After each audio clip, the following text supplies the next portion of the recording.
Hi friends అందరికీ welcome to KPR innovation. మరి KPR innovation అంటే మా ఛానల్లో మేము ఎలక్ట్రికల్ సబ్జెక్ట్ గురించి అయితే చెప్పబోతున్నాను. మొత్తం ఎలక్ట్రికల్ సంబంధించినటువంటి బేసిక్స్ ఎవరైతే ఎలక్ట్రికల్ స్టూడెంట్స్ ఉంటారో వాళ్ళ కోసం ఎవరైతే ఎలక్ట్రిసిటీ మీద ఇంట్రెస్ట్ ఉంటుందో ఎలక్ట్రికల్ సబ్జెక్ట్ మీద వాళ్ళందరూ కూడా దృష్టిలో పెట్టుకుని మొత్తం బేసిక్స్ నుంచి అయితే చెప్పబోతున్నాను. మరి ఈ వీడియోలో ఇది మన మొదటి మెయిన్ వీడియో అనమాట. ఈ వీడియోలో నేను కరెంట్ గురించి అసలు బేసిక్ టర్మ్స్ అంటే ఎలక్ట్రికల్ టర్మ్స్లో మెయిన్ ఏం వస్తుంది, కరెంట్ అంటే మనం డైలీ రెగ్యులర్గా వాడే పదం. కరెంట్ పోయిందంటాం, కరెంట్ వచ్చిందంటాం. అలాగే నెక్స్ట్ వచ్చేసి వోల్టేజ్ గురించి తెలుసుకుందాం, ఆ తర్వాత రెసిస్టెన్స్ గురించి తెలుసుకుందాం. మరి ఈ మూడు వాటితోటి ఈ మొదటి వీడియో మనం స్టార్ట్ చేయబోతున్నాం. కాబట్టి మా ఛానల్కి ఎవరైతే సపోర్ట్ చేయాలనుకుంటారో వాళ్ళైతే దయచేసి మా ఛానల్ ఫస్ట్ టైం చూస్తుంటే సబ్స్క్రైబ్ చేసుకుని మరి అలాగే ఈ వీడియోని లైక్ చేసి చివరి వరకు చూడండి. మరి ఫస్ట్ మనం ఎలక్ట్రికల్ సంబంధించినటువంటి ఫస్ట్ బేసిక్ వర్డ్ కరెంట్ గురించి మాట్లాడుకుందాం. మరి మీ అందరికీ తెలుసు మరి కరెంట్ అనేది ఎంత ఇంపార్టెంట్ వర్డ్. మరి అసలు కరెంట్ అంటే దానికి అర్థం ఏంటంటే మనకి ఎలక్ట్రికల్ టర్మ్స్లో చెప్పాలి అని అంటే flow of electrons in any conductor is called as a current అని అంటారు అనమాట. అంటే ఏదైనా మీరు ఒక కండక్టర్ని కానీ ఒక వైర్ని, అంటే కండక్టర్ అంటే మనకు తెలుసు ఒక వైర్ అనేది ఒక వాహకం అంటారనమాట.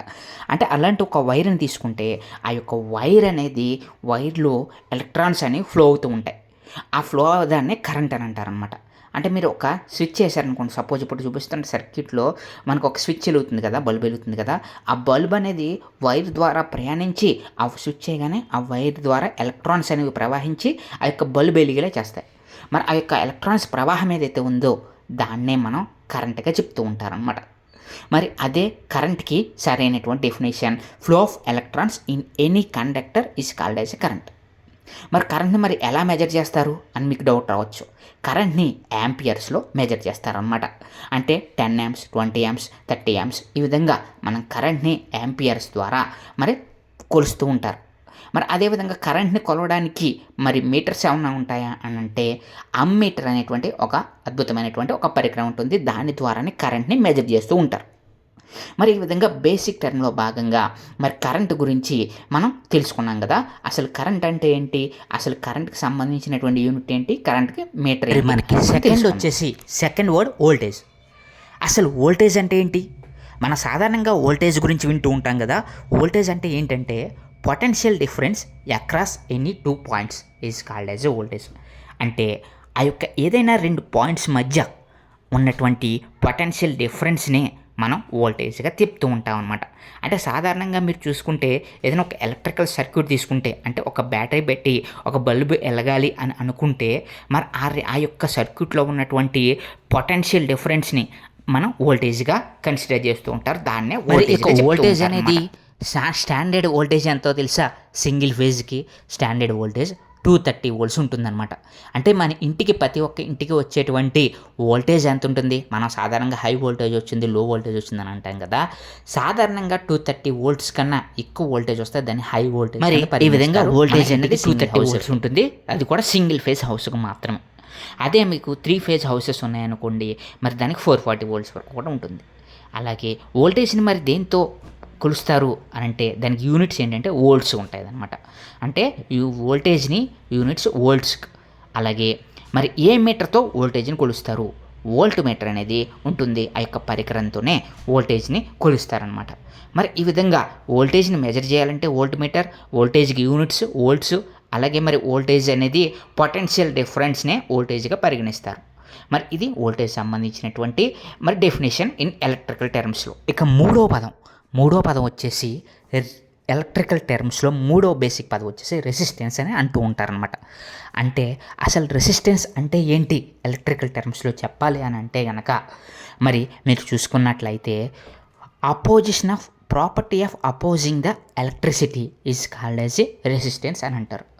అంటే ఏంటంటే ఏదైనా ఒక సర్క్యూట్ తీసుకుంటే, అంటే in any electrical circuit the property of opposing the electricity is called as a resistance అని చెప్తారు. అంటే మీరు కనుక ఒక ఎలక్ట్రికల్ సర్క్యూట్ తీసుకుంటే ఆ సర్క్యూట్లో ఎలక్ట్రిసిటీని ఏదైతే అపోజ్ చేయగలిగే గుణాన్ని కలిగి ఉంటుందో ఆ యొక్క గుణాన్నే మరి రెసిస్టెన్స్గా చెప్తూ ఉంటారు. దాన్నే మనం రెసిస్టర్గా పిలుస్తూ ఉంటారనమాట. అంటే ఎలక్ట్రికల్ సిటీని ఏదైతే అపోజ్ చేయగలిగేటువంటి గుణాన్ని కలిగి ఉండేదాన్నే రెసిస్టెన్స్గా చెప్తూ ఉంటారు. మరి మీరు ఒక ఎలక్ట్రికల్ సర్క్యూట్ తీసుకుని దాంట్లో ఒక రెసిస్టర్ని కనుక ప్యారలల్గా ఉంచినట్లయితే మరి ఆ యొక్క రెసిస్టర్ అనేది ఎలక్ట్రిసిటీని ఫ్లో అవనవ్వదు. అంటే ఆ ఎలక్ట్రిసిటీని అక్కడ అపోజ్ చేస్తుంది. దాన్నే అక్కడ రెసిస్టెన్స్ అని అంటారనమాట. మనం రెసిస్టర్ని సాధారణంగా ఓమ్స్లో కొలుస్తారు. అంటే రెసిస్టెన్స్కి యూనిట్ ఏంటి అని అంటే ఓమ్స్. అలాగే రెసిస్టెన్స్ ఏ మీటర్తో మెజర్ చేస్తారో తెలుసా? ఓమ్ మీటర్తో మెజర్ చేస్తారు.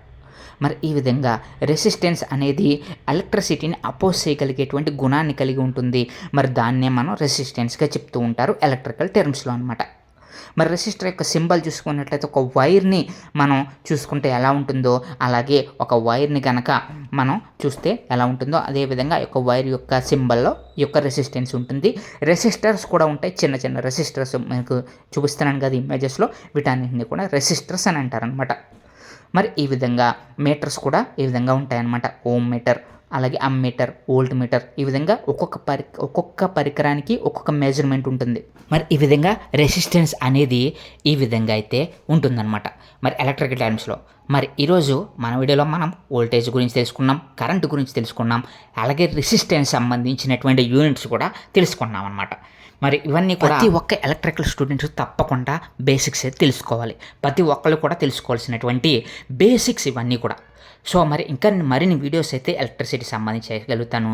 మీలో ఏదైనా డౌట్స్ ఉంటే కంపల్సరీ కామెంట్ సెక్షన్లో అడగండి. దాన్ని బట్టి నేను మరింతగా మీ అందరికీ కూడా నేను ఎక్స్ప్లెయిన్ చేయగలుగుతాను. మరి ఇది ఫ్రెండ్స్ ఈరోజు మన వీడియో.